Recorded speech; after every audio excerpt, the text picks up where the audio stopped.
Hey guys, um, it's me. Um, some of you probably noticed I disappeared for a little while. I don't really owe anyone an explanation for where I've been, what I've been up to, but I figured I'd just, instead of making a status, just make a quick video. Um,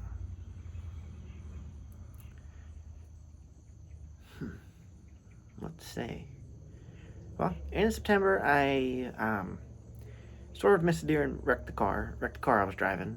Um,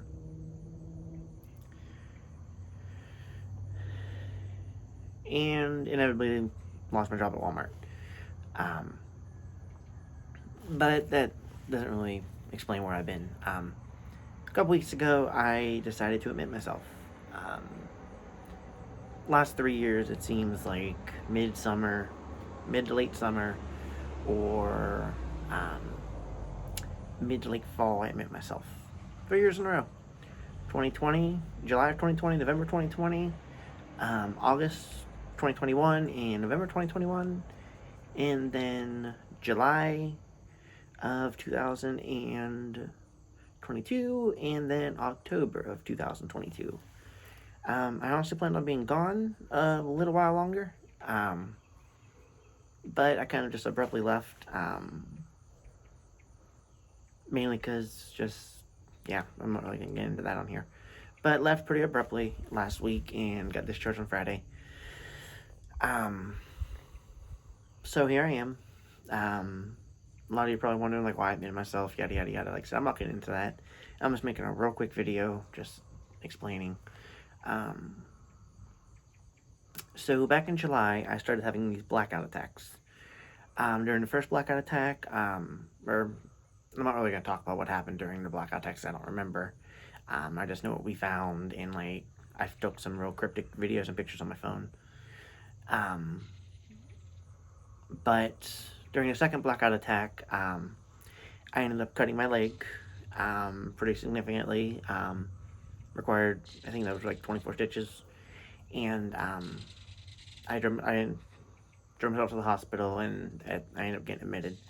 Probably a good thing. And while I was at the hospital in July, I was at a different hospital. Usually I'm in Chestnut Ridge in Morgantown, but I was at UHC in like Bridgeport area. And I guess it was good because I got a second opinion. While I was there, I got diagnosed with OCD and bipolar, which is on top of my PTSD, anxiety, and depression I already suffer from, that I was diagnosed with in 2017. But starting in early August, I started having my meds stopped working for, like, I got put on Luvox, and Luvox is supposed to be, it's like a double hitter for OCD and depression. It stopped working for my depression, so yeah. And I'm on Seroquel for my bipolar, or I was on Seroquel for my bipolar, and it was working for that symptoms, for like my bipolar symptoms, like mood swings, temper, all that. But early August, I started hearing voices and hallucinating, and that started a couple years ago when I was in a psych ward. And like they always tell me, like stress could bring it on. Just there's all these sleep deprivation, and just a load of other things can cause it. But I started having some suicidal thoughts. And then right around mid-September, right around the time I wrecked the car, it was a little before, the suicidal thoughts just started being like a wheel in my head that was running 24/7. And like anytime I'd watch anything on TV really, or a movie, or just anything where there was any sort of death, my mind would start working like, oh, okay, I wonder, how can you die this way? How can you kill yourself this way? Like, what would it be like to die this way? And just yada, yada, yada. And then the voices and hallucinations got significantly worse, where I was having at least one hallucination a day, and basically hearing. It was never a time where there was never some sort of whispers in my ear, whether it was just inaudible whispers, whether I was hearing someone from my past, like my abusive ex Johnny, or whether I was hearing my mom's voice, and my mom's voice kind of hurt because, well, she never did anything to me to hurt me. But just a voice would just be like, follow one of these plans, kill yourself, slit your wrist, slit your throat, yada yada yada. And like I said, some were my abusive ex, some were people I had no idea who they were, the voices of. Some were my mom, and again, that one kind of stung because she never did anything to hurt me. So yeah, and then just after that went on about a month,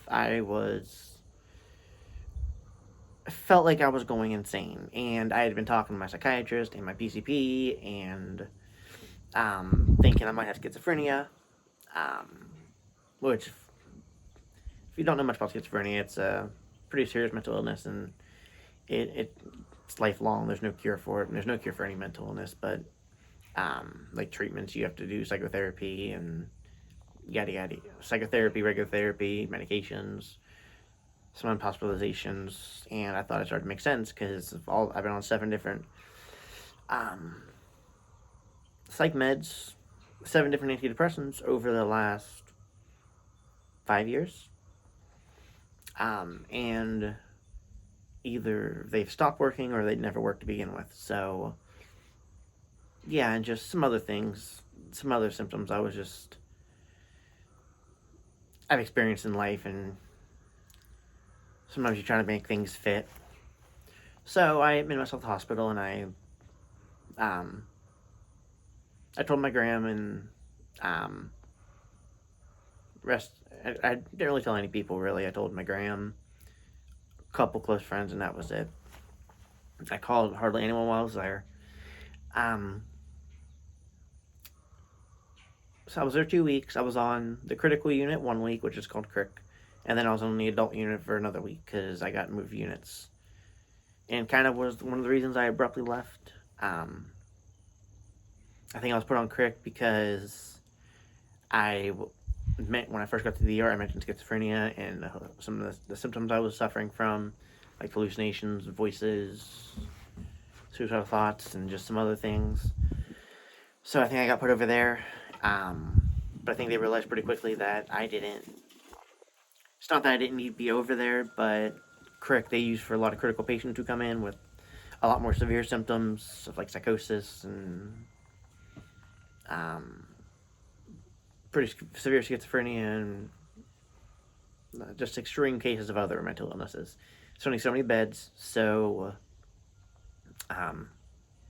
yeah. So while I was there, I was diagnosed with what is called schizoaffective disorder. And basically what schizoaffective disorder is, from what I understand, there's about 200,000 cases in the U.S. a year. From, like I said, doctors just sat down, they talked to me about it. It's about 200,000 cases of it in the U.S. a year. It can't be cured. Like I've mentioned, like most mental illness can't be cured. They can be managed. And sometimes anxiety and depression can go away with help meds, and you can go off the meds, and yeah, you don't need to be on it forever. But there's no cure for it. Basically, you have symptoms of schizophrenia. It's like schizophrenia mixed with a mood disorder, which is like bipolar. So when I got diagnosed in July, they were on the right track. It's just the bipolar wasn't quite it. Basically, I have schizoaffective disorder, bipolar type, I think is how they worded it, because you can't have both, but like you could have schizoaffective disorder, bipolar type, or basically like you could have like schizo mood symptoms along with like schizo symptoms along with like other mood symptoms, which would be like mood swings, mania, depression, panic attacks, etc. You could just be suffering from both at the same time. which makes sense because, again, I was suffering from hallucinations, and I can't say was because I still am. They're better than controlled, but I'm still having them. When I hallucinate, sometimes I see my abusive ex. Sometimes I see just random people I don't know. Sometimes I've seen my mom. Sometimes I'll see like the shadows go across my eyes real quick, and then other times like I'm gonna be staring off into the distance because I see like a full blown figure, which more often than not the case. Happens more or less when I'm alone. Um, and when the voices get bad, it's kind of when I keep to myself. Like when I was at psych ward, I kept to myself a lot just because, again, like it would be.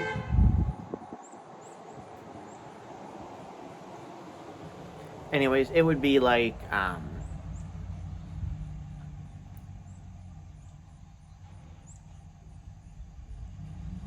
sorry, there was a truck beat honked at me. Anyways, because like whenever I'm around a big group of people, and it got to the point where like when I was in Chestnut Ridge, not just in Chestnut Ridge, but like if I'm like in a room and like there was a group going on, or there was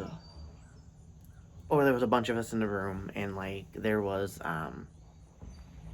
the TV was going, people were talking, and the voices in my head, it became hard for my mind to distinguish what was real and what wasn't.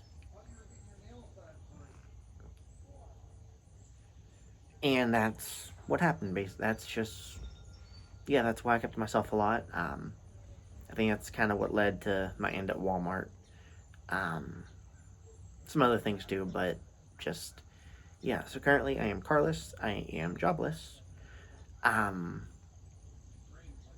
I'm still trying to. Yeah, I see my psychiatrist Friday. I think that's another reason I kind of rushed out is because I did. He's really hard to book with. Usually, it's like 2.5 months out. Which if I see him once, that's fine. Like, because he'll give me enough meds and stuff. But um, when I first went to the psych ward, I was planning on being gone 5, 6, 7 weeks.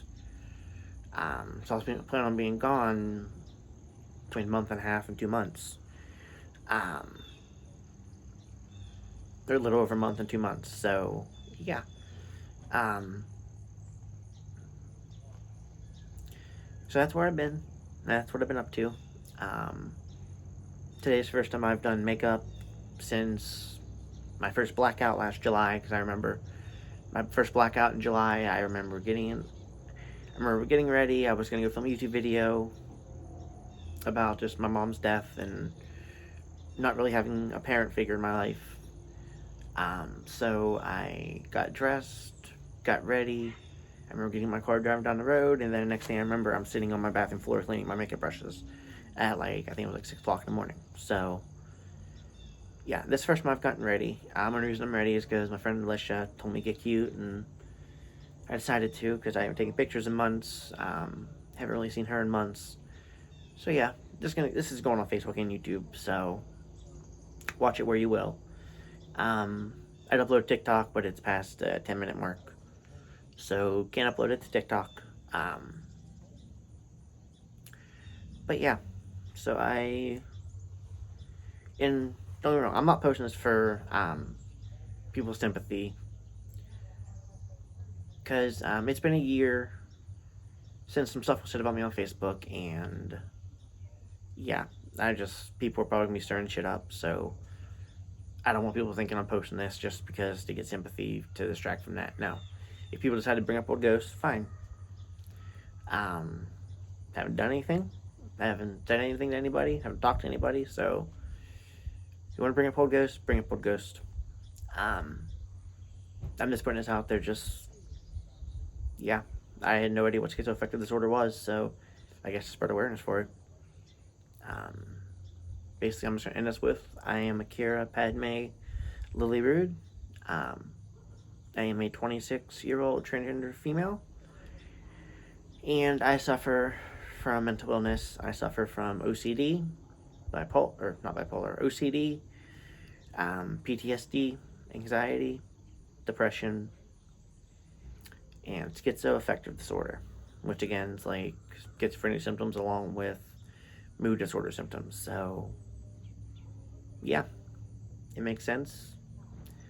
And appreciate you tuning in for this 15 minutes. I was planning on this being like 3-4 minutes, but yeah. All right, everybody. I appreciate you watching, and well, thanks for your time. Hope everybody had a good Halloween and a good October, and hopefully I can enjoy my next October. Hopefully I can enjoy my next year with no hospital visits. We'll see though. All right. Bye, everybody.